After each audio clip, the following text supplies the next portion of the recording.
Chris. Oh, sorry. Do you need that? Oh, I need a pen. Double check it works. That might not fucking work.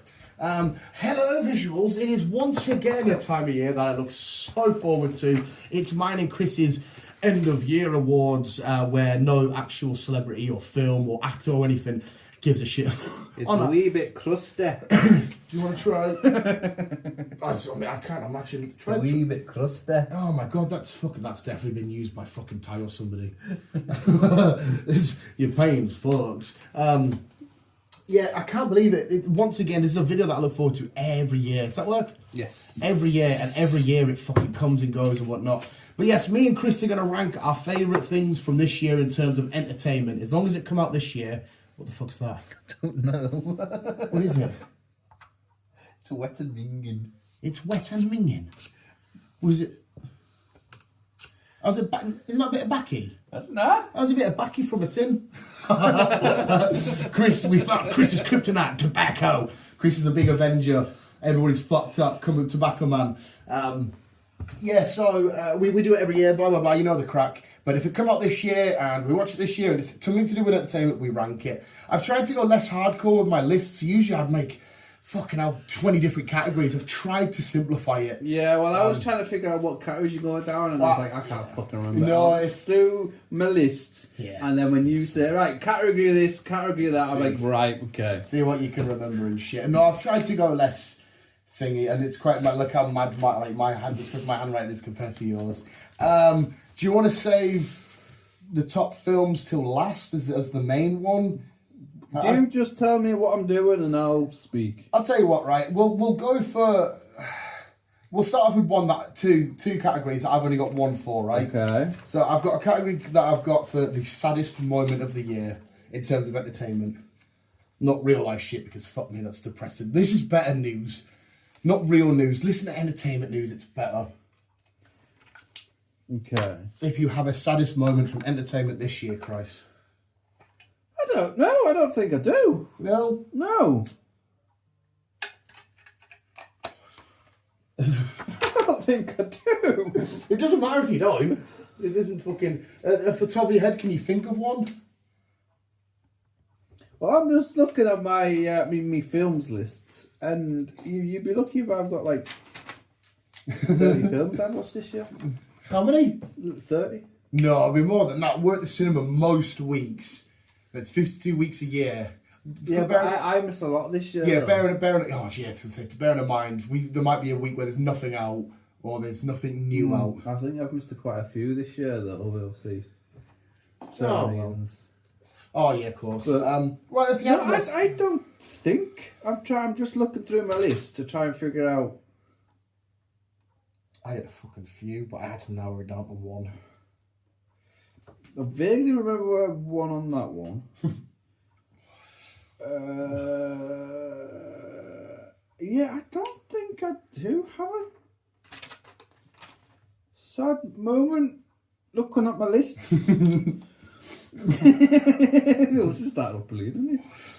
It doesn't matter. I'll chuck mine out there. You chuck yours. So mine literally only happened a couple of weeks ago, and it was that sad. It made me relive my life since a kid to up to now, and it was a sad moment that also gave me a moment of like, we're all mortal, and this all comes to an end, and the future of this particular bit of entertainment for me is not going to be the same ever again. Do you know what it is? No. It's John Cena's retirement. I had to put that as the saddest. It's a form of weekly entertainment I've been watching for the God knows how many years, and one of the main characters, yes, they've died off. It's not like being killed in The Walking Dead or not. But the character of John Cena from this show that I adore is just gone, and it's fucking minging. Well, actually, now you've expanded it into the entertainment world. I'm just looking at the list. No, all entertainment. But now you're like okay, I can see what you mean. I can see what you mean, because I'm something similar with a rock prince. Oh yeah. Well, yeah, that's music entertainment. Yeah, music. Yeah. I've got a music thing on here. Yeah. Obviously, Ozzy Osbourne passing, bless him. Huge in the music industry and well known all around the world for his music and his vat eating even though technically it wasn't a real bat, like was supposed to be, but it turned out it was because they did a prank on him. Yeah, I've heard that story. I'll always remember, obviously, of the Motley Crue film when he's the cameo and sniffing the ants. Yes. Every time someone says Ozzy Osbourne, I go straight to that. I just think, fuck me, he must have been an absolute, like, if you were his manager from like the early days of touring, you must have been thinking, fuck, he's off his face, he's sniffed in, he's fucking, we need to just rein this in here, he's just going to cause havoc. And he's just going around pissing and fucking. Yeah. Yeah, that was one that hit especially in Britain, obviously being British from the Black Country, Villa fan, they had a thing in Aston Villa, and the fact Kelly Osbourne was at the Aston Villa Man United game last week to do like a little thing and whatnot. There was a petition going around to try and change the name of Birmingham Airport to the Ozzy Osbourne Airport, but it never went through. That's just boring. Like, why do the airport people care? Exactly. Like, what? Oh, Jesus Christ. It would have been like, obviously with over America, you've got the JFK, you've got all them over there. So why can't we do something like here? Yeah, they're calling it Luton. It's boring. Manchester. It's just because councils and that are boring fucking arseholes. So the general public of that area, at least, anyway, should just do it anyway. Just call it that. Yeah. But no, that's quite qualifies. He was part of entertainment, music's entertainment. So yeah, so mine's seen his retirement, and Chris is the passing of Ozzy Osbourne. I didn't have a connection, obviously, like you did. I wasn't really a big fan of the music and shit like that, but I can't deny the iconic status he had in like rock and roll and shit. So yeah, that's fair enough. Do you have a standout oh my fucking god moment of the year from again? This is all entertainment, Chris. Well, one or two come to mind, but I think that's my personal ones. Oh, right, okay, so yeah. Oh my fucking god, entertainment ones. Right, my standout moment of the year for the industry-wise, fuck me, I'm going to be here all day because I can't. It doesn't matter, one might come to you later. Yeah, we'll come back to that. Well, mine's an obvious one. Mine's something I've waited my entire life to witness. And this entertainment, you'd think I would hate it. It's, of course, watching Newcastle United win a trophy. It's the worst form of entertainment I've ever seen in my life. I hate it when people say, I watch football for entertainment. I'm like, I don't. I watch it because I just want to hurt myself. I just, for whatever reason, I want to punish my sins. But no, football isn't an entertainment. You know, people want to watch entertainment football, blah, blah, blah. Yeah. I get all that. And to see my team physically win a trophy and get there by beating brilliant teams on the way and in the final was just something, an experience and a feeling. I'm getting goosebumps thinking about it fucking now. I was fucking crying. I was fucking, nails were shot. It was the biggest it was that, oh my fucking God. Usually at full-time whistle or a goal, you celebrate. I just sat there, we've done it. I can't believe I've fucking done it. It fucking amazing. That's my standout entertainment moment. That triumphs everything else. Nice. A couple of other short little categories. I'll tell you actually, I'll do my worst film of the year. Do your worst film of the year. And it was the biggest load of shit ever, and it was so bad, it wasn't laughable bad. It was just like, okay, this is a marketing campaign for Amazon, that's all this is. It's so horrendous. And it might be the worst film of all time. War of the Worlds. War of the Worlds. When I heard War of the Worlds and Ice Cube coming together, I thought, this could be quite fun. And it was, oh my fucking God. It was, some of the footage they used in the film was just real life footage of actual, things happening in the world, and they just put the aliens in it. Like, I was thinking, that's a little bit insensitive, that. This is real life footage of people, and it was horrendous. It was awful. I don't know how Ice Cube's got brought into it. Obviously there's a massive payday. Well, didn't he just sit in a booth and it all just fucking happened around him? At a window, he's like, I'm hacking into the mainframe. and his son-in-law, well, his daughter's boyfriend, was a delivery Amazon driver. Oh, one sec, guys, I can use these Amazon drones. Yeah, I'm thinking, oh my God, this is awful. This is awful. It's so bad. So fucking bad. Do you have a worst film of the year? I'm trying to think. I don't think I do. Because like I said, I think this year has been pretty good for films. One of the two is a bit meh. But I don't think I've had a bad film. Did you watch that? I never watched War of the Worlds. No, you don't need to. The War of the Worlds we have now is bang on. I don't love the War of the Worlds we have. It's good. I enjoy it. Because I remember seeing the original, what I can't remember his fucking name now. H.G. Wells. Yeah. Remember the original, and that I did that in school, I think it was. And then in the early 2000s, we got the Tom Cruise one, which again is fun. Mind. No, it's fun. And then it's like a couple of years back, we had like a British version, like it was a TV series. Didn't mind that. That was quite good. I didn't mind that. I think it was you that got me to watch that. To be fair.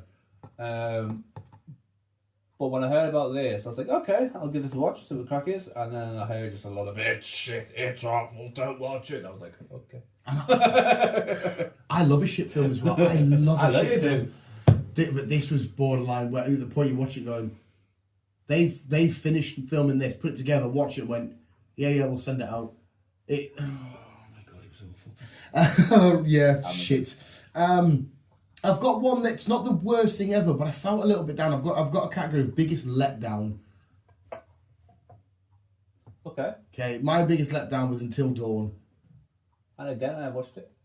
And again, a franchise that I'm not in love with. I think I'm in love more with the time period of watching the YouTube. Playing the games. The games are brilliant. That's what I mean. I fell in love with that side of it and watching all these. I watched the same game getting played a million times by different YouTubers and shit. And then when they announced the film, I thought, okay, this will be cool. And we got the film, and I was like, oh, this doesn't make me feel the same warm fuzziness as this. And I think because as well, it wasn't like Wendigos. It was like Reset with witches and all that shit. It was a very soft, fine. I can live with it, but it was still a big, massive letdown. Yeah. I've got 3 quick, silly little categories. I've got best game. Do you have a best game of the year? For me, that come out this year. There hasn't really been any games that came out for me this year, to be honest. No. Because I'm redoing The Last of Us once again, because they're just awesome games. Yeah.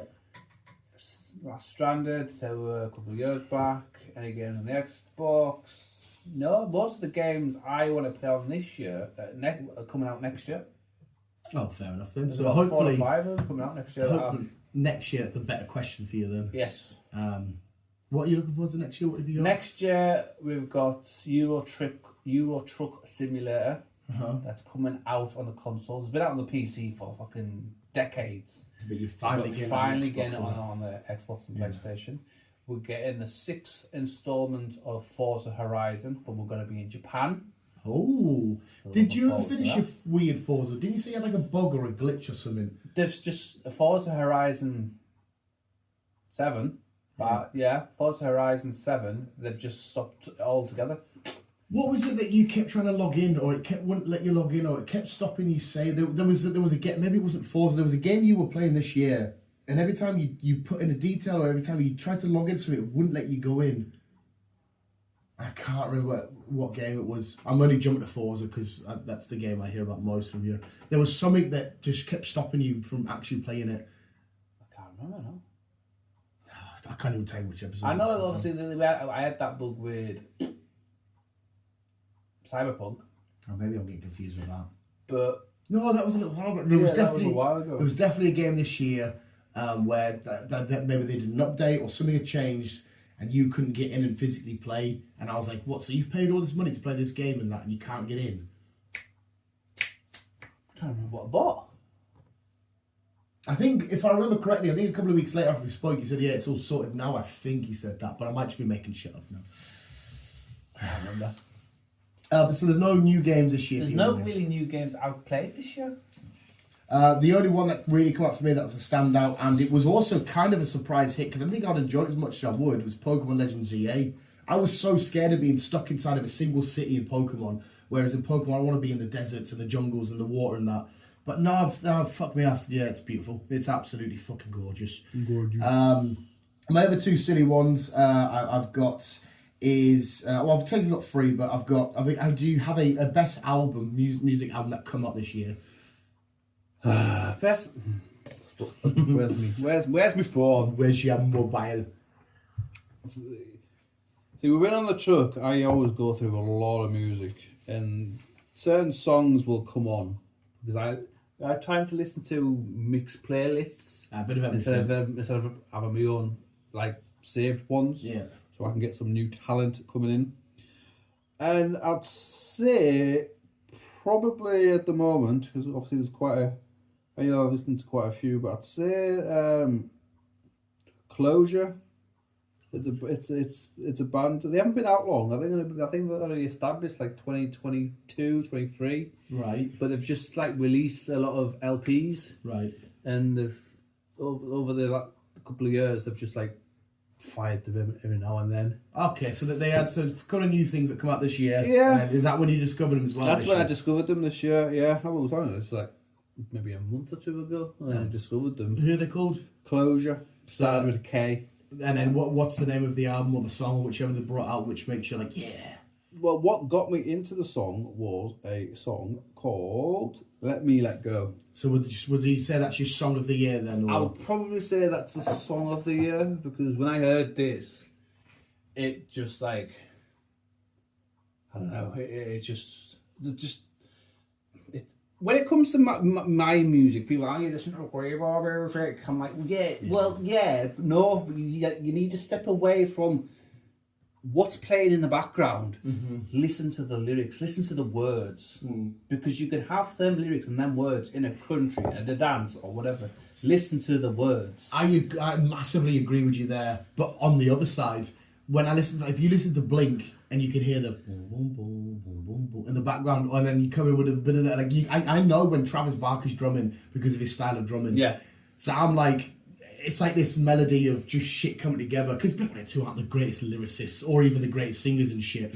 So the songs and the lyrics are amazing, awesome, but it's the stuff in the "I miss you" with on the cello or the bass or whatever the fuck it's called. So I fucking love that. But yeah, so Overture, you say what they're called. Let Me Let Go by Closure. Closure. And obviously my best album of the year goes to Machine Gun Kelly, Lost Americano, to the point where Machine Gun Kelly was my entire Spotify, only he was played on Spotify. A beautiful, amazing album. I cannot wait to see it in January, March. I'm going to see him in March. And then 2 weeks later at the same arena, they're playing the songs from Spider-Verse. Yeah. I'm going to try and do a year of fucking saving. I've got a best comic book. Doesn't apply to you, but it obviously applies to me because one day Chris will read a comic book. But Absolute Batman has been a fucking whirlwind. If I had to pick a singular issue, I would maybe say one of the 10, 11, 12 issues, one of them three, I think, or maybe even just issue 1. It was a fucking beautiful fucking bastard. Beautiful. So that's my best comic book. And in my last, sorry, do you have a? I wouldn't say comic books, obviously, because I don't Yeah. really listen to them. But I'm gonna I could give you my best audio book of the year. Yeah, go for it. When I find my list. Lucy Park, innit? Just fucking life, probably. And then I've only got one more silly little, not even silly, but one more little thing. Maybe I can't actually, because again, I don't think I can because I've listened to that much audio this year. It's definitely been a year for audio books for me. Yeah. Yeah, maybe I can't actually because there's just been that many.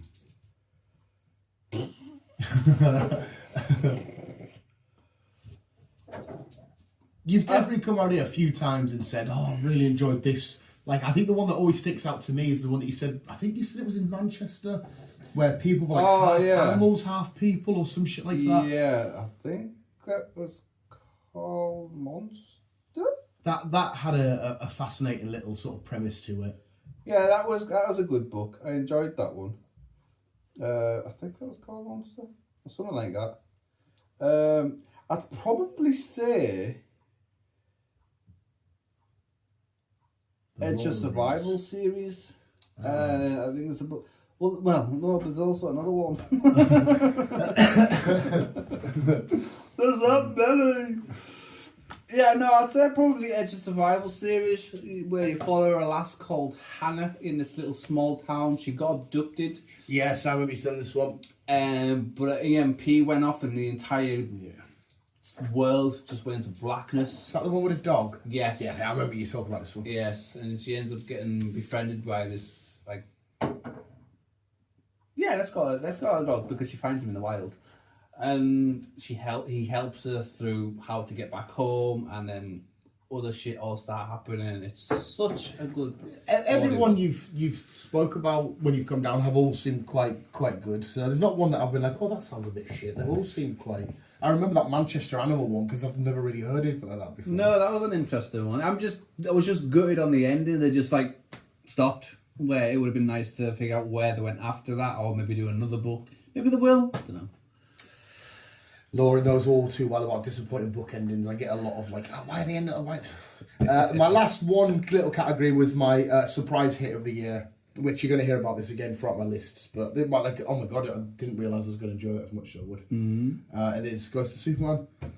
Superman. Yeah, I kind of, from somebody that I really couldn't care less about Superman, I end up watching. Again, I won't go into too much details because you will hear about it again. But I was like, oh fuck, oh shit, I really enjoyed that. Yeah, I'd say probably my surprising film of the year would be something I won't play because I don't like the look of it. You won't play. Yeah, I don't like the look of it. I just never got into it. It's probably Minecraft. Yeah, Minecraft was I think because I left that so neutral, just like that was fun. It was a surprise of how much I enjoyed it. But that would be a valid shout. Yeah, I think maybe as well because I've watched everybody play. I've sat and watched hours of people playing Minecraft. And see, I can't even do that. But I still know nothing about the world. And I still don't give a shit. It was just nice and cozy, just listening to somebody be like, "Oh, we're gonna build a house now." I'm like, okay. And it's just like stuff where I'm just playing on the Switch, a bit of background when I've got now to watch. So Minecraft would be your surprise. Yeah. Fair enough. I don't mind that. Jason Momoa with Jack Black. Right, the actual lists then. I've got 5 lists. We'll do ones that you might not have lists for. I've got a top 10 performances, a top 10 scenes, and a top 10 characters. Just fire them out and I'll figure it out from there. Do you not have a... That's fine. We'll do the top 10 scenes first, shall we? So my 10th best scene of the year is the final race in Formula 1. Mm-hmm. What's that? Have you still watched it? No. Oh, I thought you'd watched it now. I can't really speak about it too much. Oh, fuck. I was adamant you... Oh, obviously I remembered wrong. Fuck me. Whew. Couldn't give a shit about Formula 1 until I watched that film and I was like, come on, you fucking cunt. Get them tyres on. It was the same with Gran Turismo though, wasn't it? Yeah, Gran Turismo, you fucking couldn't give a shit about racing, but it was quite nice being with somebody that knew a lot about it and I could be like, okay, why is that? Why is this? Why is that? Blah, blah, blah. But at the point, like I said, I was making sure the mechanics, come on, get your wheels on, come on, let's go. He's burning tyre, he needs to... I'm thinking, I'm getting goosebumps thinking about that. It was so good. Sorry, do you want to do a 10th if you can remember a 10th? Like, no? No. Number 9, I've got the car scene from Weapons. The disgusting door opens, blackness for about 30 seconds, and then coming out, and then the door open, the boot opening, coming in, getting a bit of hair, and you think, what are you going to do here? And then it just ends. Oh, look at that! I was like, that was fucking terrifying. That was so scary.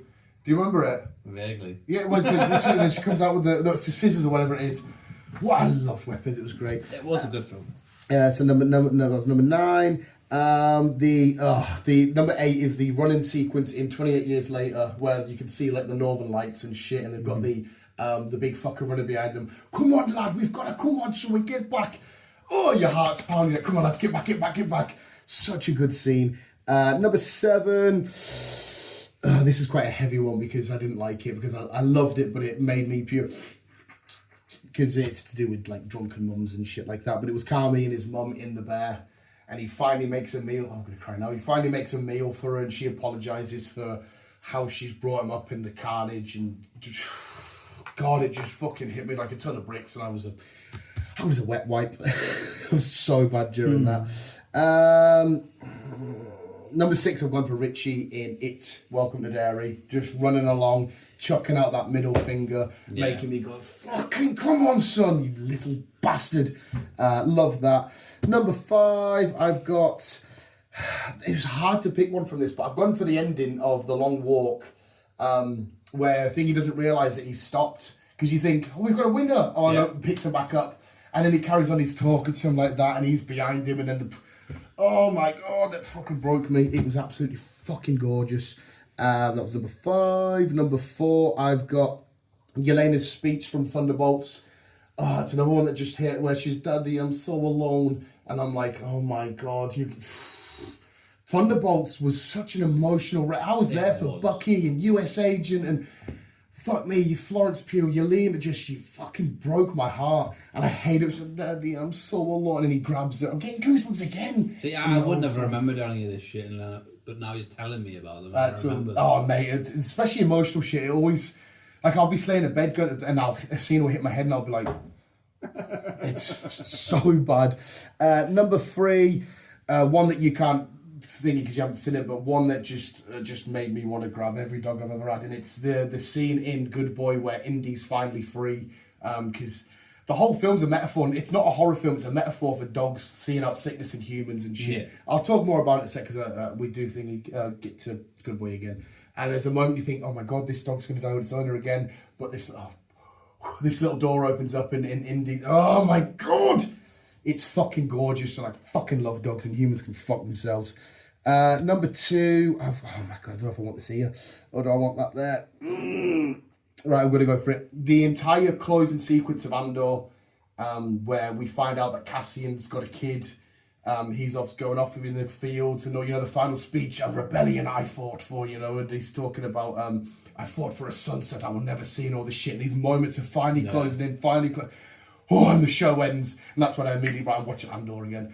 Another just fucking beautiful fucking thing. But number 1, top 10 scene has to go to the music sequence in Sinners.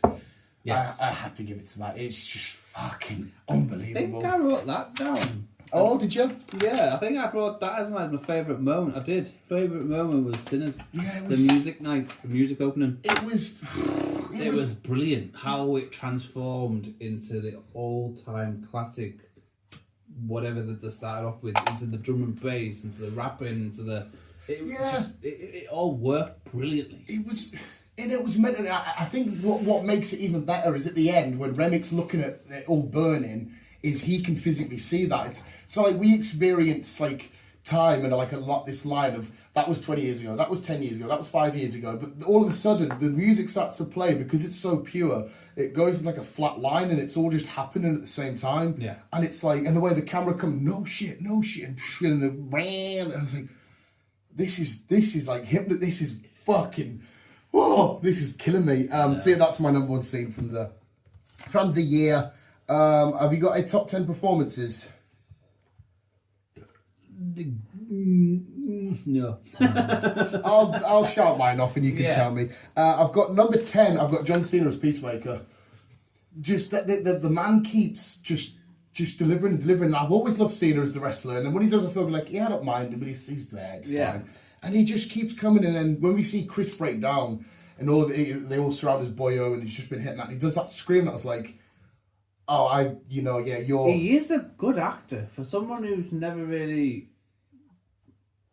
wanted to act. He was always into his wrestling. As soon as he did his first film, it just kind of blew up for him. Yeah, it's. I think me and you still agree that Dave Bautista's number 1. Yes.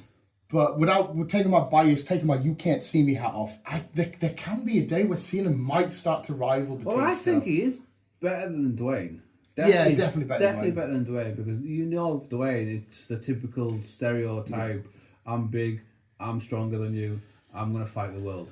Apart from in Smashing Machine.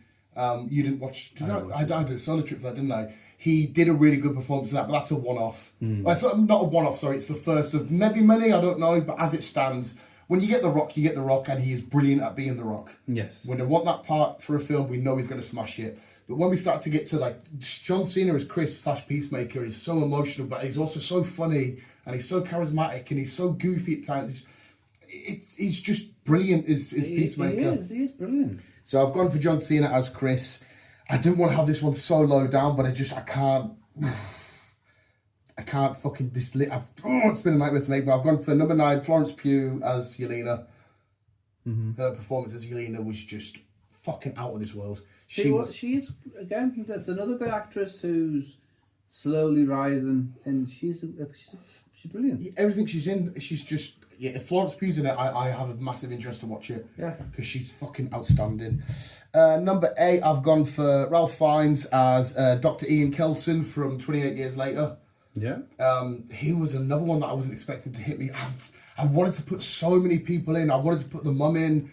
I wanted to put I haven't put Aaron Taylor Johnson in, but I thought, okay, a standout character. I was so curious about him and how he's been interacting with the infected and all this kind of shit, and how he made this Doctor character really come alive. So, got for him 7. Where have I got 7? I've got for. I'm going to say his name wrong. It's Dave Ton something. It's Dave something or other who played Peter in The Long Walk, the black lad. Fuck me, I love this kid. I fucking love him. It's another one who's I've not really, apart from Alien, That's I've what not I know really seen him in anything else. Alien. He was brilliant in Beautiful. Alien, and he was brilliant in this. He carried that film. That everybody was good in it. Don't get us wrong, but he carried that film. He made me feel like his best friend, and I was sat in a chair watching it on the screen. But I was like, if I was there, he's going to keep pushing me on. He's going to keep me. There's a lot of lads. We'll talk more about the film itself later because it's on the list, obviously. Yeah, I've got it. Number 6, I've got Bill Skarsgård as Pennywise. Yes. As much as the Pennywise shit doesn't scare me, I still the franchise. Obviously, we'll speak about it again in a sec, actually, because fucking there's some confirmation happened. But Bill Skarsgård is just—he's phenomenal, and he is the character of Pennywise without a shadow of a doubt.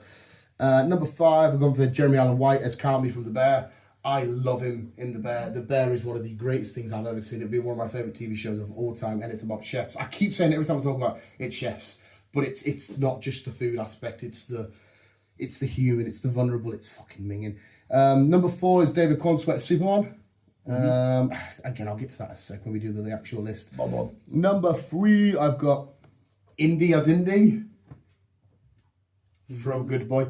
For a dog to act this way and be how it is, like there's small details where they think there's a shadow and it looks around the corner and it comes down and it hits all of these cues, and I'm like, this has to be a robot. Indy was fucking phenomenal, that film. Honestly, I can't trust you. You need to watch Good Boy. Watch it. Number 2 was another one that I just wanted to smash my face in. But there's a reason why I've got one as one. I'll say in a sec. But I've gone for Diego. I think it's Luna. You pronounce it. Who of course played Cassian Andor in Andor. I have. Go on. What are you going to say? Well, you don't really say much apart from his number 2, do you? He's brilliant. Fucking. It's another actor that I've not really came across. I've seen him in little bits here and there, but it was really probably Andor, the film, that I first paid attention. And then seeing him in this, he's another character that I watched Star Wars all these years ago for the big coloured swords, and now just like Mando and people like Andor, I'm like, oh, there's more to Star Wars than. And he just again, I can start getting goosebumps thinking about this shit. He's just fucking so. And the worst thing is, again, going straight into Andor, knowing throughout all the show and his performances, he's going towards his death. Just made the performance even more like, fuck me. It broke my heart. Number 1, I've gone for Michael B. Jordan as Smoking Stack in Sinners. And I've gone for this because not only is he playing 2 characters at the same time, but the way that he was bouncing the 2 different personalities of Smoking Stack off together, and one's rolling for him, and it's the same actor, and he made 2 completely different characters. Yes. And it felt like, yes, you could see it was Michael B. Jordan, but it felt like it was 2 different characters, not like, oh, he's playing the same, but it felt like they were their own. It felt like there was really 2 Michael B. Jordans, and I thought, what a shift he's put in to bring these Smoke and Stack alive, and just, fucking beautiful. Beautiful. So, have you got a number 1 or a number 2 or a number whatever?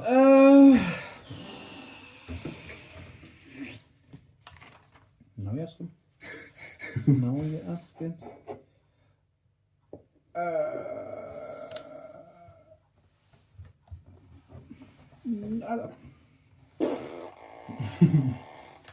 I agree with you on Sinners. I definitely agree with you on that, because it was how he did it was beautiful. So it has been done before, like Tom Hardy has done the Cray Twins and shit. Yeah. But the way he did it, though, I just thought was. No.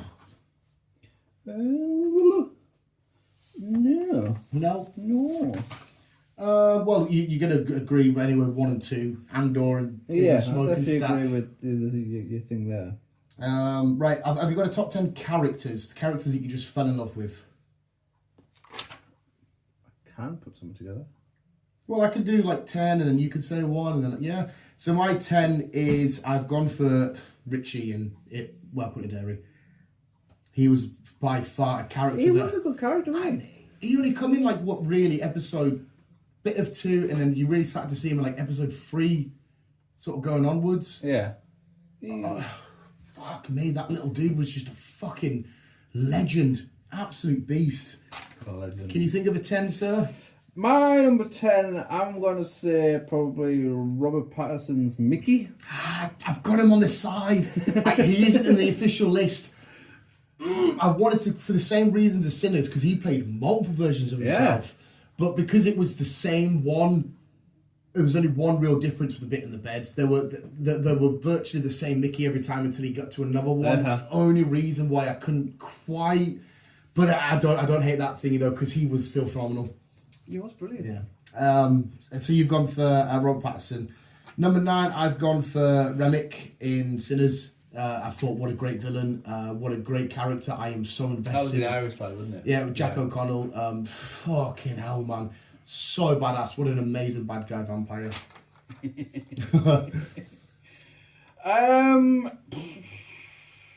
I'll probably say...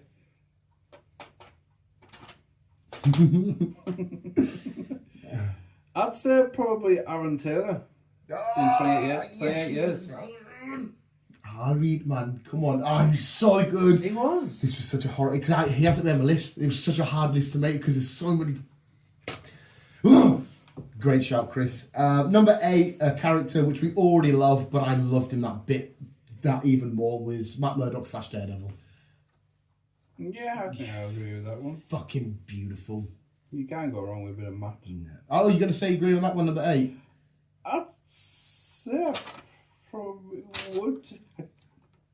Yeah. Okay, that's fair enough. Number 7, I've gone for Halloran from It.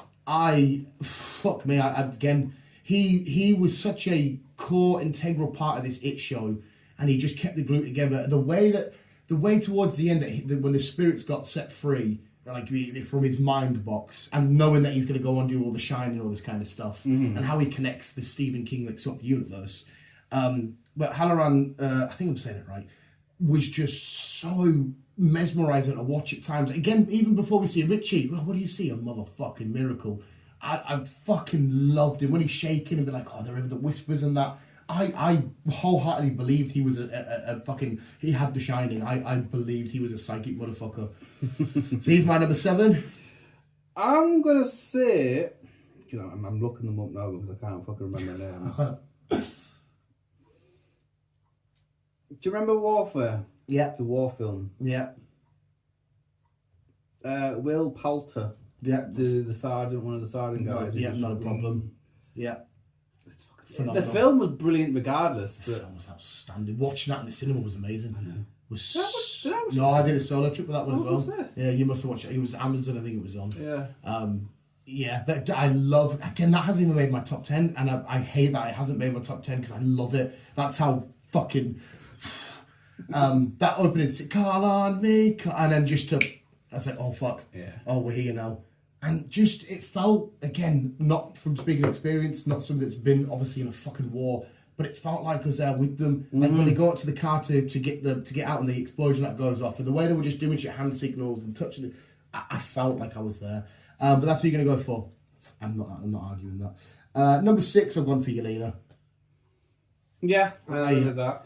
There's a few people that aren't in love with the new wave of Marvel shit, which is fine. I've got no problems with that. It's not for you. And they're saying, oh, you know, you can't take over as Captain America. You can't be the next Thor. If she's the next Black Widow, if she's the next main female MCU, I am all for it. Definitely, because when she first came along, I was like, I like this character. Yeah.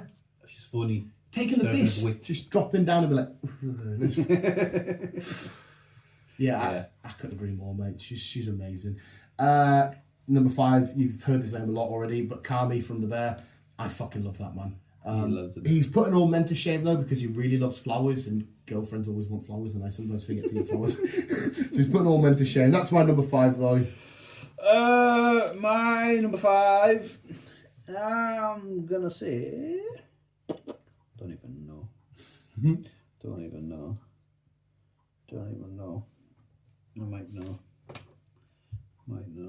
Bear with me. I can never know what real people names called nowadays.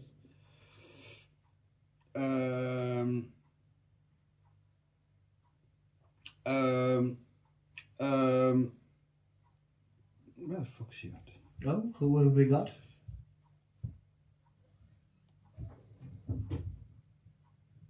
That played Ironheart. Oh, nice. Yeah, brilliant shot. See, Ironheart's not made any of this.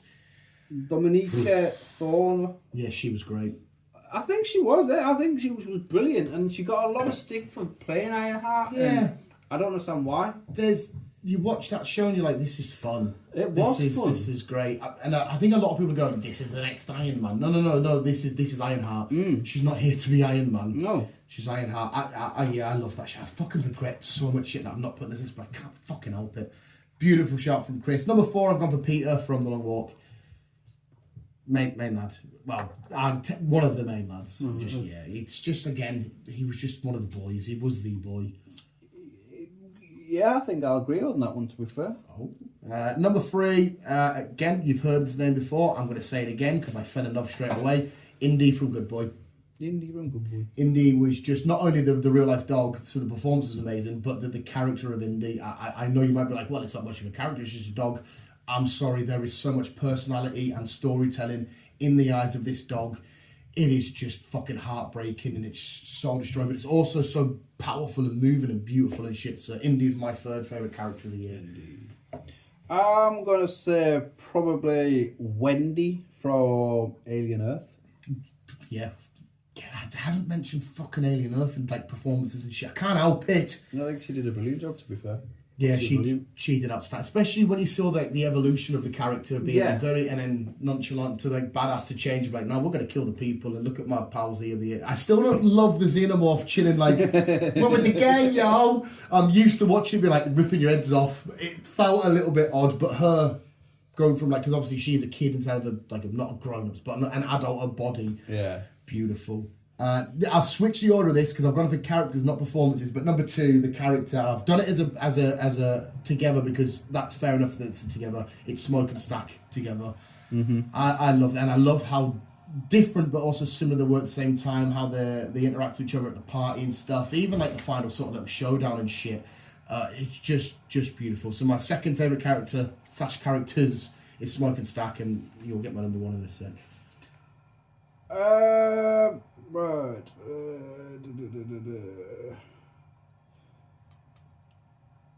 I don't fucking know names now because I can know voices. Was it an anime thing, mate? Yeah. So we watched together? No. So we watched... K-pop Demon Hunters? No. Predators. Killers or kills. Killers or killers. Killers. Yeah. Which character from that? I'd probably say the Japanese guy. Fair enough. Absolute badass. Like they all were brilliant. Yeah. To be fair, the whole thing was brilliant. The whole thing was awesome. It was absolutely awesome. Still gutted I missed Wasteland though. Still haven't watched Wasteland. Fairly certain that Yeah? Yeah, I could be wrong. I think I've seen the poster for it saying HD. I might be wrong. I might have just forced that. I'll have to have a look. Yeah, that was such a fucking... That's another... That didn't make my fucking thing. He's fucking awesome. Mm. So that's who you're going to say. Mm-hmm. Right, my number 1 is obvious. It's Cassian Andor. The greatest character I have witnessed this year in entertainment is Cassian Andor. Give that man the props. That fucking rebellion was built on that man's back, as well as other people's backs, but that was fucking built on his back. What a legend, what a man, what a fucking guy. And knowing the fact that he hasn't gone out, he will still live on in this world of Star Wars with the kid that's in his thingy's belly. I love you, Cassian Andor. I'd say the one that's done it for me this year. Yeah. I don't know. It's so disgusting to make. Well, I'm going to give him his doubt here because... Can you give him his doubt? I'm going to give him his due here. Oh, it's right. I'm going to give him his due because he stepped in to play such a big role as it was to then continue. I say probably Anthony Mackie. Oh, fair play. Yeah, fair enough. So this Captain America would be your favourite character of the year? I'd have to say so, yeah. Yeah. Because obviously it's stepping into an iconic role as it was is hard enough. Mm-hmm. But then to try and get people on your side as well, and obviously with it being black, it's obviously going to be a lot of... Oh yeah, Captain America's not supposed to be black. Yeah. Yeah, and all that bullshit. I think he did a fucking brilliant job. Yeah, outstanding. And this version of Captain America, this, Sam is phenomenal. I fucking love it. I regret that he's not on the list. It's too many people I had to cut astray. But that's your favourite character of the year. I would say I'd give him my character of the year, yeah. Beautiful. Great show, Chris. Right, so it's just top 10 films and top 10 shows. Do you want to do shows first? Yeah. Right. I haven't got 10 films. I've only got 9. I've not watched many films this year. TV series this year. Well, it's all right. We can. So how many? We'll do shows. How many shows have you got? 9. Right. So I'll do 10 and then 9. So my 10th, I've gone for. Before you start, I've gone for series that only came out this year. Yeah. So I haven't gone for like season 5, Oh, Stranger Things or whatever. I've just gone for series that's only came out this year. See, no, yeah, I've got series that come out this year, but they are continuations of other series. So all mine like new, like season 1. Right. Well, obviously, I've got The Bear on here. Mm-hmm. That was season 3. That come out this year, so it's eligible for the rankings. But it's all right. It doesn't fucking. I don't know if you want 2 minutes to revise or not. Or I'll figure something out for, Yeah. for number 10. Right. Well, I'll start us off quickly then. My number 10 is The Studio with Seth Rogen. All about the inner workings of a film studio and how films are put together in the production, but in a comedic, beautiful way. A little kind of bit like Anaconda, where if you love getting like the behind the scenes of how shit's made and shot, but this is the other side of it. It's the finance and it's the production. It's the get this director in and this script, but done in such a beautiful way. Seth Rogen just fucking owned it. Phenomenal show. I absolutely loved it. So that's my number 10. Do you want to do 9 or do you want to look for 10? Right. 9. No, I'll do 9, then we can go back and forward. Then we're all cut up. Number 9, I've gone for Alien. Arsenal, that's a lot more higher than my list. There's some shit on here that I just... My number 9 is Kevin Bacon's Bondsman. It wasn't a bad series, to be fair, but it just got cancelled. Yeah, I remember you saying about, because that's why I thought, it sounds good, I'm going to watch it, because you said it's been cancelled and it can't be asked. It just got cancelled.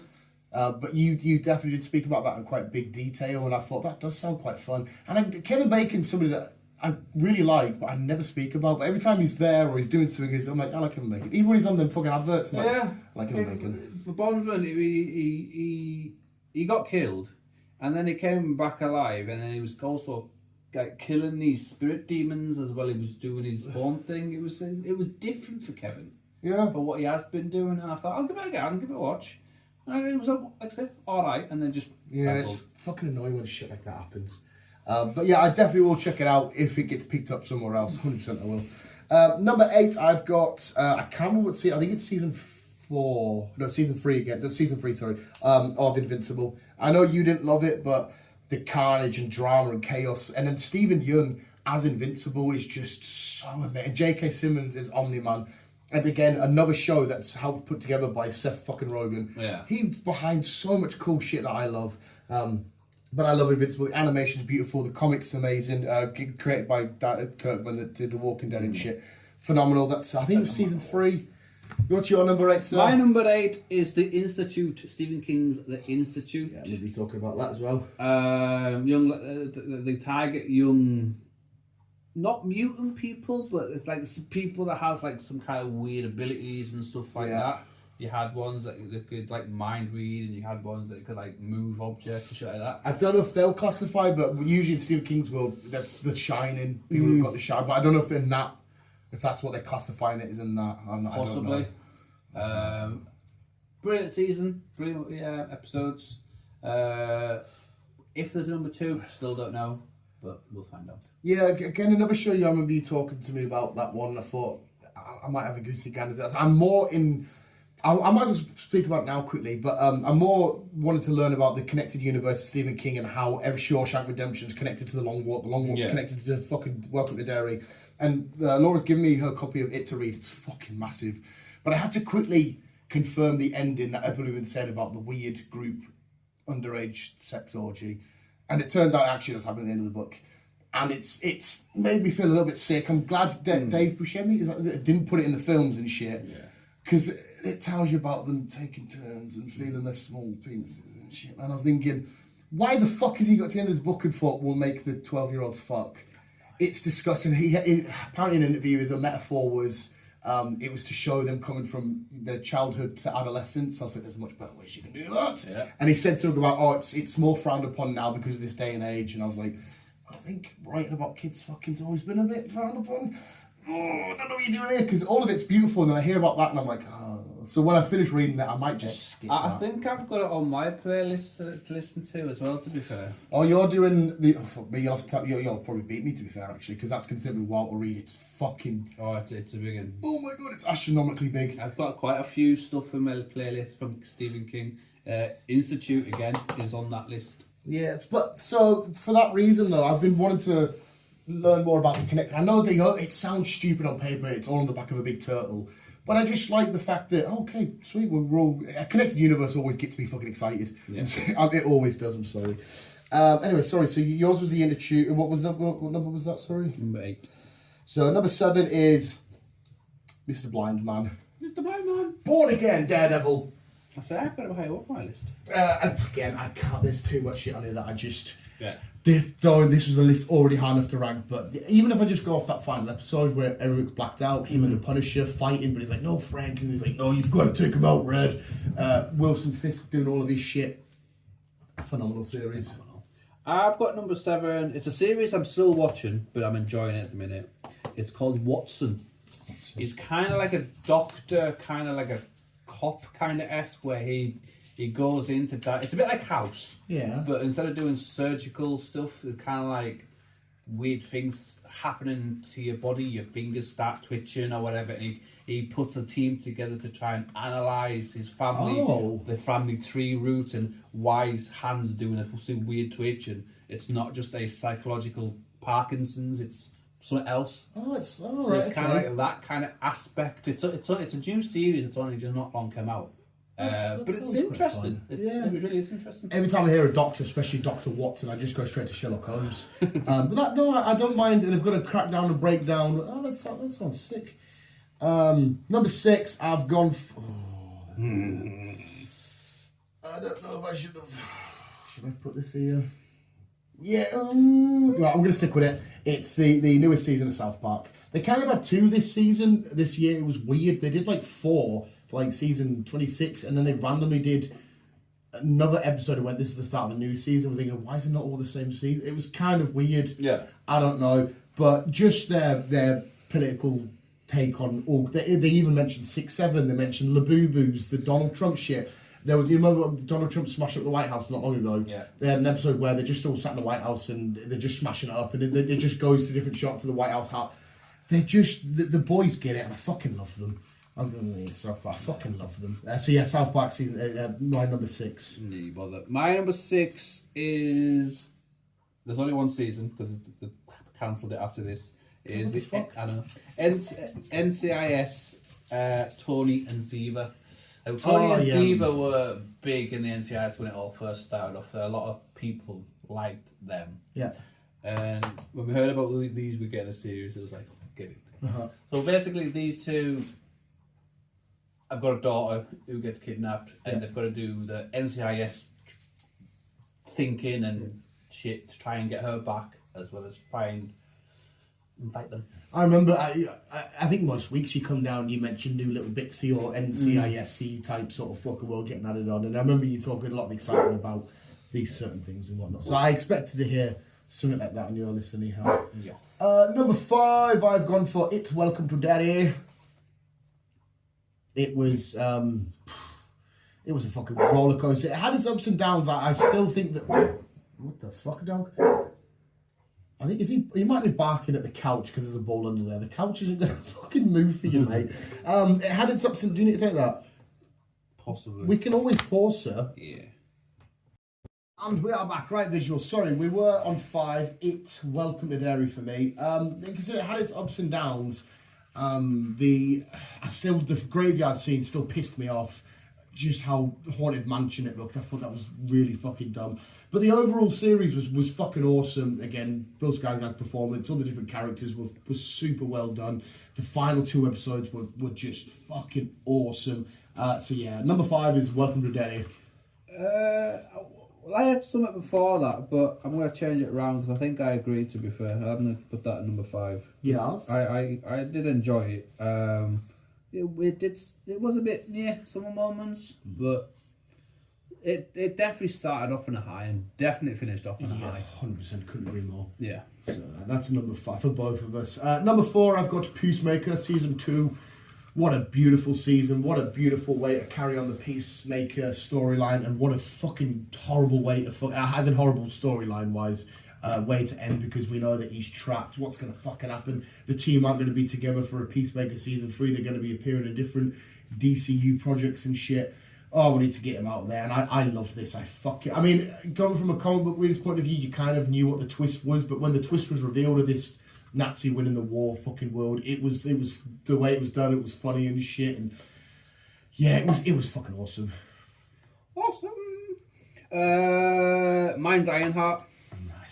I haven't got Ironheart on this. I really wanted to. I really liked Ironheart, to be fair, and I hope we get to see more of her going forward.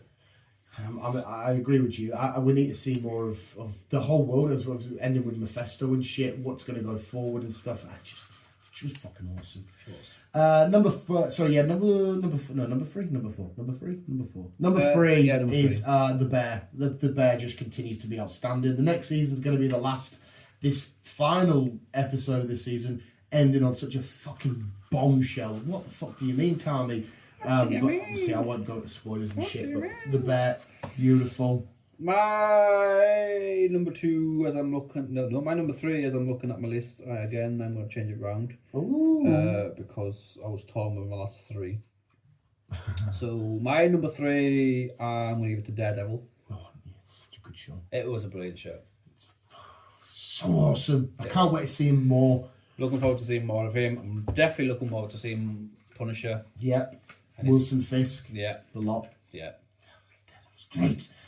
Sticking with Marvel, for my number 2, I have got Your Friendly Neighborhood Spider-Man, the animated series, which I thought was just going to be a little bit of fun, but it turned out to be quite dramatic and a lot of like heavy moments, and thinking, oh my god, what a Spider origin story this part of the Marvel universe where this Spider-Man's exists, and how the start of it's technically the end, and a Doctor Strange getting involved in shit. It was fucking awesome. Yeah. With a lot of twists and turns as well. Brilliant. My number 2, Mobland. Yeah, Mobland didn't make the fucking list. Mobland was just fucking brilliant. It was a brilliant series. Can't wait to see more. And yeah, Tom Hardy. Tom Hardy's brilliant. Tom Hardy's fucking outstanding. I love the dramatic elements of that. It's all come together. I still don't like the Paddy side quest of being bummed in jail. You know what I forgot else to put on my list? I've just remembered What? now. Taboo. I only watched that this year. To be fair though, it didn't come out this year. No, it never. But I only watched it this year. But Taboo's fucking outstanding. It is Taboo's outstanding. so good. Definitely looking forward to the next season. I remember when that just come up, because I don't really watch much UK TV drama shit. But like when it's involving him or like Peaky Blinders type thing, you're like, okay, we're gonna have a look at this. Tom Hardy's just a beast. My number 1 though, of course, it's obvious, and it goes to show how phenomenal this was, because it was at the start of the year and it continued to be up there for the entire year. And it's Cassian Andor. Andor was just fucking something else. It really was. My series of the year is Alien. Yeah, Alien was fucking awesome. It was absolutely brilliant. I'm a big, huge nerd when it comes to this franchise. Fucking love it. Yeah, I can't agree more. I really enjoyed it. There was not many moments where I sort of disassociated and went, oh, this is a bit dumb, or this is a bit... like I said, final shot, look at me, xenomorph. But just learning more about different xenomorphs and different breeds and different this, and the Weyland-Yutani Company and the other corporations and shit. Yeah, it's a beautiful show. So that's your show of the year. That's my show of the year. No fucking worries. Also, did you even have Andor on your list? No, because again, I only know seasons that came out this year. I did. Season 2 got this year. No, it's brand new seasons. Oh, right. Brand new Yeah. So, yeah. series. Yeah, I'm with you. That's what all mine are, all brand new series that came out this year. Ah, right. So, would Andor be on your list? Or not? Andor would have been on my list, Yeah. and quite a lot of stuff would have been on my list. Yeah, I fucking... Like you said, it come out at the start of the year.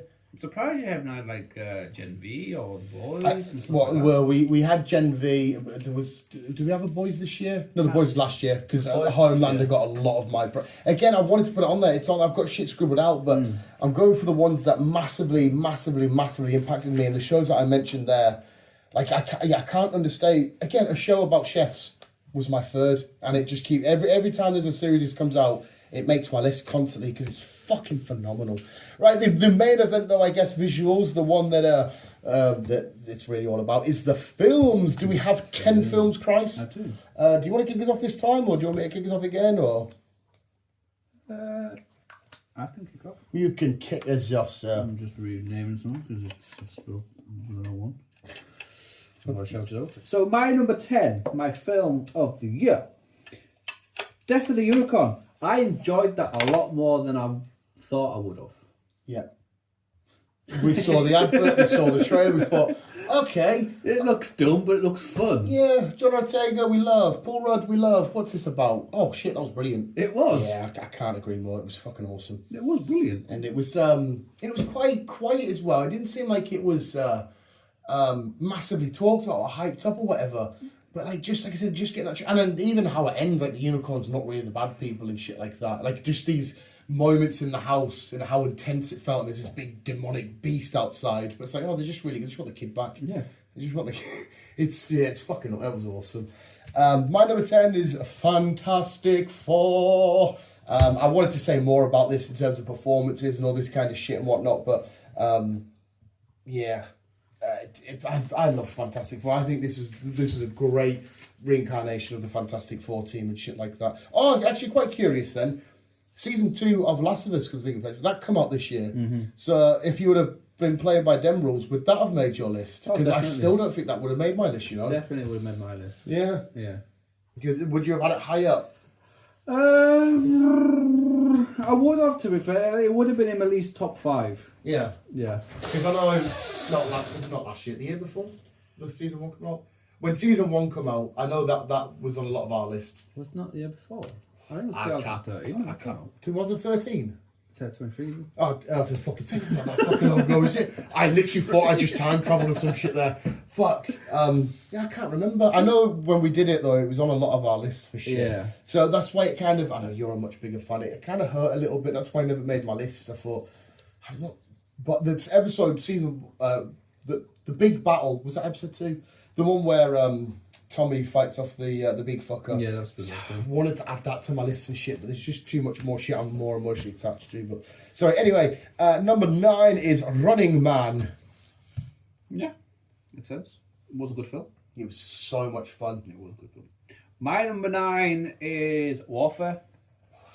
Yeah, fucking Warfare was brilliant. It was a brilliant film. It was like fucking so dramatic, but it was like so intense. Like when the dude on the sniper in the corner and then them getting popped off, you're thinking, oh my god, it's all fucking kicking off here, and just like even the way they're fighting, the backs against the walls and all this, it's just it was so good. It was so fucking good. So yeah, I agree with you there. Number 8, I've got Weapons. My number 8, I've got Mickey 17. Again, another film that I went in blind with this because I never seen anything about it. Did you not see the trailers or out when we were in the cinema and stuff? I can't remember seeing trailers. I remember seeing the poster on one of the bus stops up there, and that's maybe about it. Because the trailer would have played. I can't remember seeing the trailers, and when I went in, I was like, "What is Mickey 17?" I'm just like, "Oh, fuck it, I'll go with it."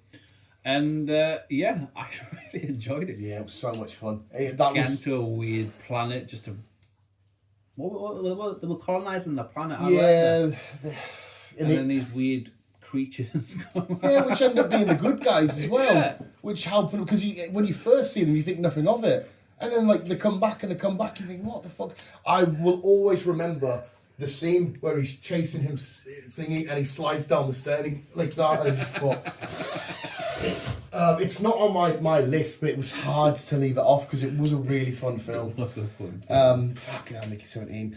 So what was that? Number 7, we're on to next. Number 7, I've gone for Formula 1. What a fucking intense, badass film. Brad Pitt is racing all kinds of different vehicles. He's just a racer. He's born to be a racer and stuff.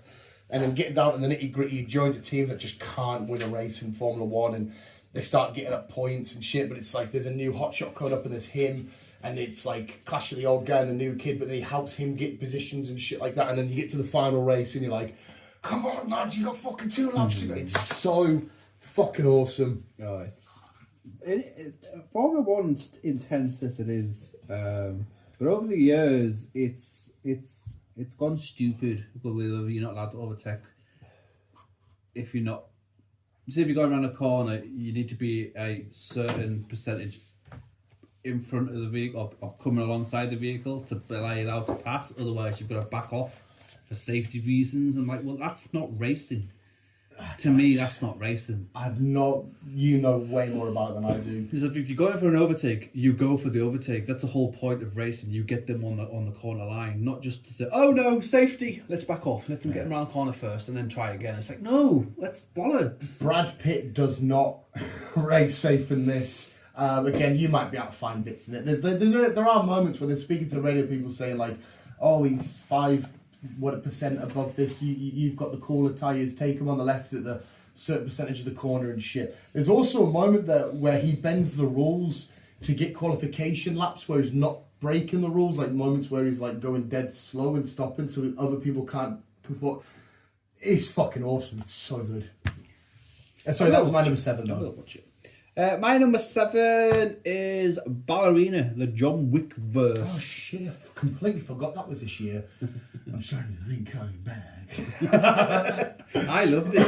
It was fun. fun. John Wick, I love. So seeing Anna de Armas. Yeah. She was great. She was brilliant. It was a fun film as well, and I didn't mind us going back and taking a look and stuff. It was. I don't love the John Wick as much as you do. But it was definitely fun, and it was intense, especially the village or the town at the end where she's kind of enclosed and all surrounded and stuff, and he gives her a little window to try and help out with shit. Because I always thought, how are they going to end this? Like, if he's been sent in to do this, and how are they going to, because she can't beat him because it can't work, can it? Yeah. I really hope to make a second one. I'll be down for a second one. I thought Norman Reedus was a little bit disappointing in it. When you announced that he was going to be in it, I thought, okay, cool. I know he wasn't in it too much. He gets fucked up, but then you see him again at the end. He was in a hotel with a shotgun. Not about as much as we got with him, but it was fun. Number 6, we have the Thunderbolts.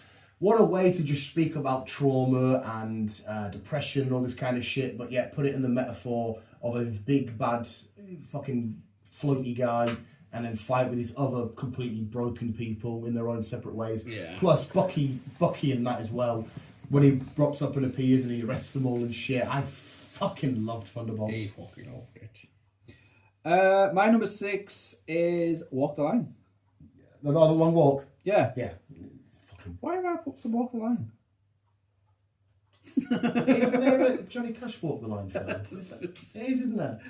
I knew what you meant, Christ. I fucking knew what you meant. Where did I get Walk the Line from? Walk the line. Well, they are walking in a line. Yeah. So you're not wrong. Yeah. The Long Walk. I can't argue with that. It's you're going to hear it from me in a couple more films time, but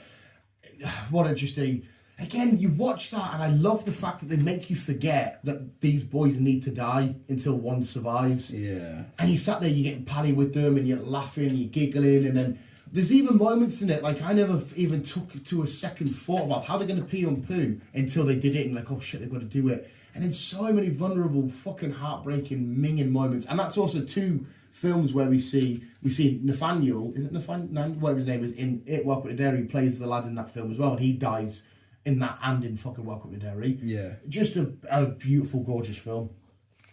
Couldn't agree more. But we're going to speak about it now because mine is The Long Walk at number 5 for me. The Long Walk at number 5 for you. Walking the line. Walking the line, boy. Or number 5? Yes. My number 5 is Fantastic Four.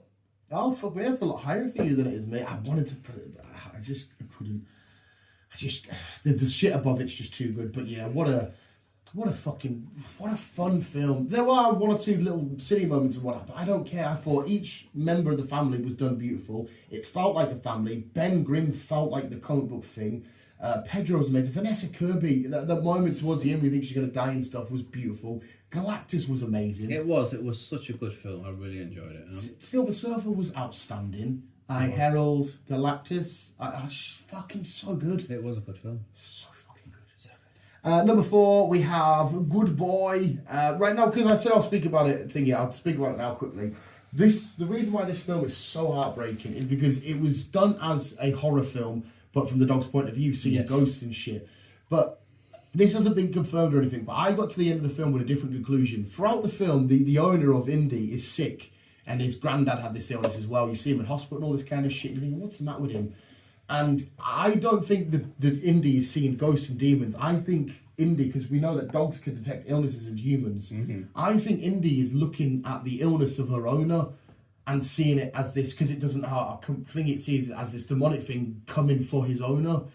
And his granddad had the same illness, and you see a moment at the bottom of the house where the owner like died and went away in this like basement thing, and his dog stayed with him the whole time, to the point where they go to the basement and they see the skeletal remains of the dog, and it just would refuse to leave his side. And I thought, that's too precious. And that's how you think the film's going to end with Indy. You think Indy's going to do the same, and I'm getting fucking up. You think Indy's going to stay and die, but that's when you see the door open and he escapes, and you get a fuck. Oh, I was in so much tears at the end because he's driving off and he's out the window. I'm going to get welling up now. He's out the window looking like, oh my god, this is fucking beautiful. This is just, this is what I need in life. But I think it was a metaphor for dogs seeing the illnesses, whether it be a cancer or something, as a demonic metaphor, like a demonic presence, because they don't know how to compute it. Yeah. And I think that's what it was. I think it was dogs just seeing the illness in us and being by our sides, no matter what is happening. And it was fucking beautiful. So that's why number 4, fucking outstanding. Oh my god. It sounds like a good film, and I will watch it. And the best thing is, sorry to interrupt because you're about to say your one.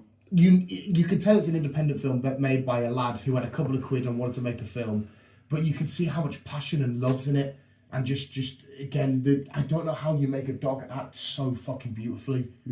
I don't understand it. But yeah, sorry, that was my number 4. No, my number 4 is Killer of Killers. Killer of Killers. Predator. Yeah, beautiful. Fucking beautiful film. Beautiful animated.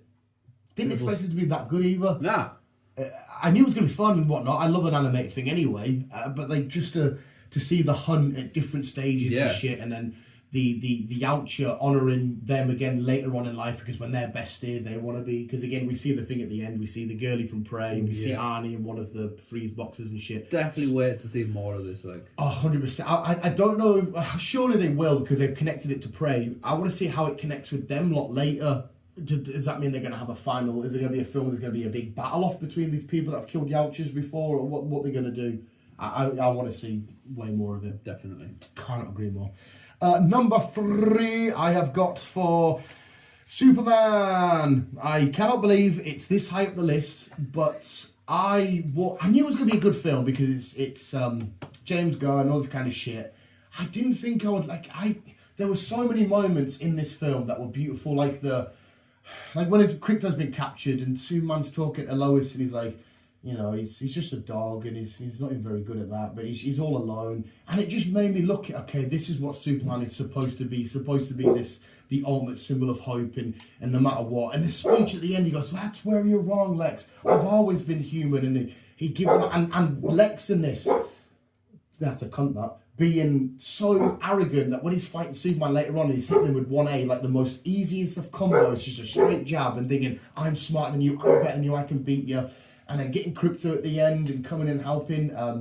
Mr. Terrific, the whole Justice Society, the whole entire film was just, fuck me. Superman coming out the smoke after he's lifting the building off the lady just to make sure she'd gone, him protecting the animals whilst fighting the big fucking monster. I was like, maybe I've missed a little bit. Don't get me wrong, I'm still not going to go away and get all this Superman merch. I still think he's a bit of a fucking wet wipe. But this version of Superman, it's made me look at him a bit differently, and I thought, that's what superheroes are supposed to be all about. That's heroism in its finest, and it's from the scene between him and Lois, bouncing between Clark and Superman. I just thought, even the moment his parents' house on the bench, and he's saying, "We just want you to be fucking shit myself," and finding out that Jor-El and his mom, can't remember her name now, they sent him there for this twist there to be a bad guy, but he interpreted as them. He sent him there to be good. To be good. Because it was always in it, and he see the message. I'm getting goosebumps again. The message, and he changed it to the family that he had from the farm, and then I'm a punk rocker. Yes, I am. I'm thinking, this is beautiful. This is unbelievably beautiful. So yeah, Superman's my number 3. My number 3 is Weapons. Oh, it's a lot higher for you. Yeah, really enjoyed the film. It was weird but freaky. The only part that disappointed me was the ending. Not that she got her comeuppance, I loved that. Just we went from dead serious tone, all this kind of shit, trying to figure shit out, whatever's mystery, to the running around the garden. Yeah, and I'm thinking, the tone just completely just changed. And I was like, oh, okay, is that? And you got the guy mowing lawn like, hey, what the fuck? I was like, that's a weird, wacky way to end. But there were so many moments in that. Like it when, what's his name, Wong's running down the street with his fucking beady eyes. The tracking moment where she's in frame and the girlie behind her keeps walking back and forth. Just, there were so many moments in that. And I love that we did it in stages with the teacher. We had Josh Brolin and we had a beautiful film. It was a beautiful Such a good film. It was. That was your number 3, was it, sir? Yeah. My number 2, now this is where it just fucking, it's fucking hard. I'm going to stick with it though, because I've written it down this way. Number 2 was 28 Years Later. I don't know what to say about this fucking film. It's all, the 28 Days and the 28 Weeks, I really like. I think are both really good films, but I never have them up there as some of the most elite. But this was someone else. This was fucking absolutely, and we had a couple of funny moments. This is my girlfriend, what's up with her face, because she's had like fucking lip filler and shit like that.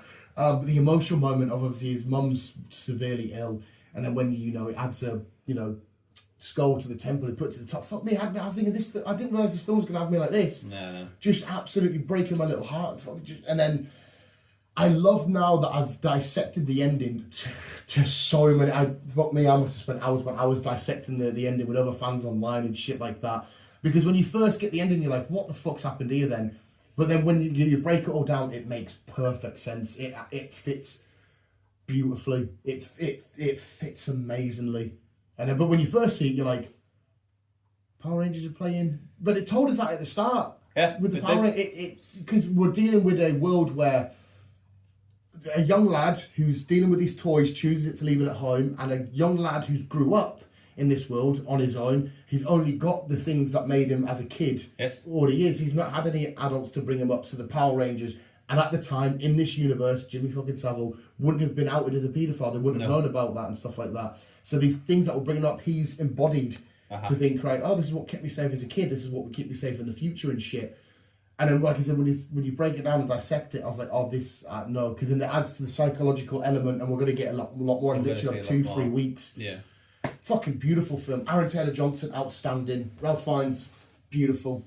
The whole fucking film was fantastic. It was this close to being number 1. So close. It's not reached my top 10. Oh, is it not? No. Oh, fuck me. My number 2, Superman. Oh, you put it as 2? Yeah. Yeah, I've spewed for Superman. You tell me why it's 2 for you. Well, I've always never minded Superman. Especially more when Henry Cavill was portraying him. Yeah. I think Henry did a brilliant job. I agree. But this, what's his name? David Consuelo. Yeah. When he stepped into the light, I was a bit sceptical at first. I was like, oh no, here we go. It's going to be like another James Bond way once you change characters. Like, oh. But he did a brilliant job. He did a fantastic job. And I like the way he said, the way he just portrayed his character, the way he was with Lois, his family. It's outstanding. It was brilliant. It was. I can't believe I got to. At the I end even of the like year. Lex, and obviously no one likes Lex because he's a villain. But Yeah. again, what's his name? Who played Lex? Nicholas Hoult. Yeah, he did an amazing He's job. phenomenal though. Whatever Nicholas Hoult said, he's fucking great. Yeah, I can't agree more. I didn't think I'd get to the end of the year where a Superman film's beat a lot of other stuff for me. But I have to take my anti-Superman hat off and go and tell you what, for what you've given me and what it is and all this kind of shit. I love this. James Gunn is taking DC in the right direction, and I'm looking forward to see what more he's bringing. Obviously, we've got Supergirl coming, which looks phenomenal. Which does. Yeah, I'm so down. I really love, what's her name again? Millie Alcock. Millie Alcock. I think she's going to be phenomenal. I really enjoyed it for the brief time we had her in House of Dragon and stuff. But yeah, that was a superhero film, and that was showing Superman as I feel like. Again, I'm not. Somebody might be able to correct me because Superman's not my go-to, obviously. But I felt like, okay, I might slightly understand Superman a bit better now. I have a newfound appreciation for him. Once again, I'm not going to go off and buy all the shirts and shit, but whenever I see that Superman, I might give a little, you're all right, you can stay. And like I said, I really love Henry Cavill's Superman, but I got to the end of it and just like, yeah, it's just still Superman being Superman. Because I never liked, what I should have said when I said it, I never liked that Superman ever felt like an uphill battle. Even Henry Cavill, yes, he might have been struggling a bit, but it felt like it was even. Whereas this Superman felt like it was always a constant climb, and that's why I've never gravitated to him. Like Spider-Man's always felt like the entire planet's on him, and he's fighting up. Yeah. He's trying to get away from all these villains, Sinister Six and shit. And you can relate and be like, you're a kid trying to balance everything. You know what it's like. And Superman's always felt like, look at me, you're strong, laser beams, I'm good. And it's like, I've not been able to root for it. Yeah. But this one, I was like, oh my God, Superman's down quite a lot. Come on, son, get up. So, and to the point where he does get up. And it's like a big speech as well that helps to destroy. Yeah, beautiful. Beautiful. I'm sorry, yeah, amazing. Yeah. Sorry, and yet number one is, of course, Sinners. Yeah, my number one. Yeah, it's my number one. It's what is there to say about this? I remember watching it, and we get the opening. I remember the opening jump scare where he's his dad. What's his dad? He's not a priest. Was he a pastor? Is it one of them? He's a pastor, something like that. Yeah. And then you get that little jump scare of Remic's eyes because the start is kind of like the end because you see Sammy's all cut up and shit.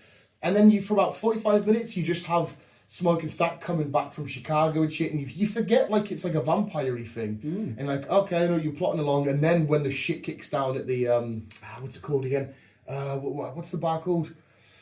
Oh my God, hey, Smokies, yeah, Smokies, something like that, whatever it's called.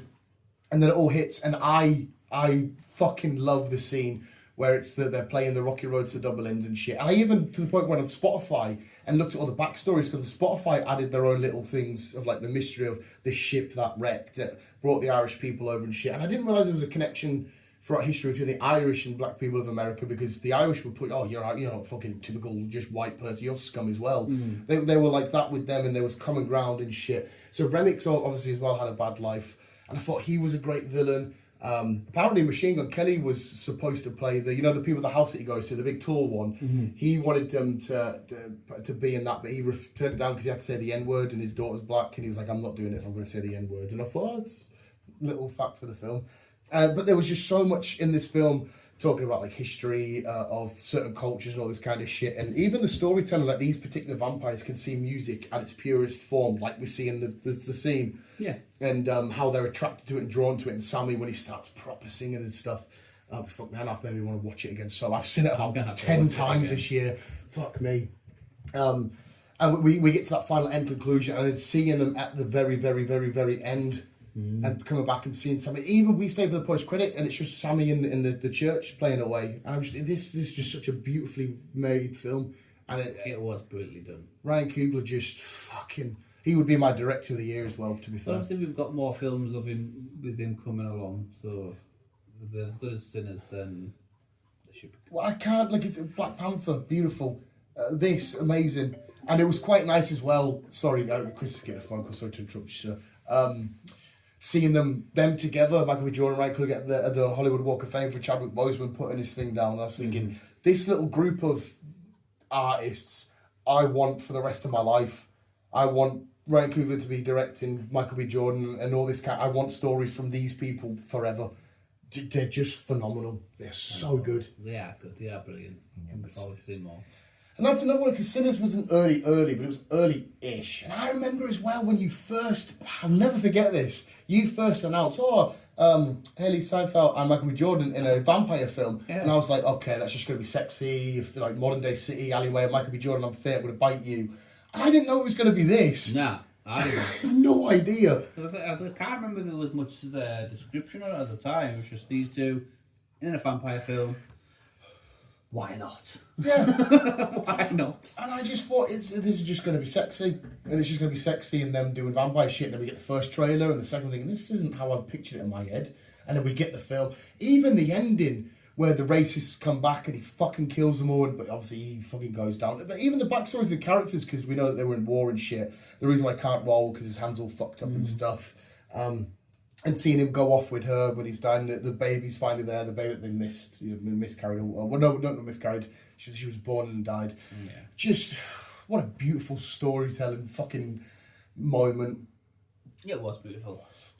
But that's both our number ones. I had a funny thing. It was between Sinners 28 and Superman. I was like, how do I juggle these three? And I switched the order around loads, but I had to go to Sinners. Yeah, like I said, there is quite a few stuff on the list. Obviously, you've got K-pop Demon, Yeah. Jurassic Park, Black Phone 1 and 2 for me.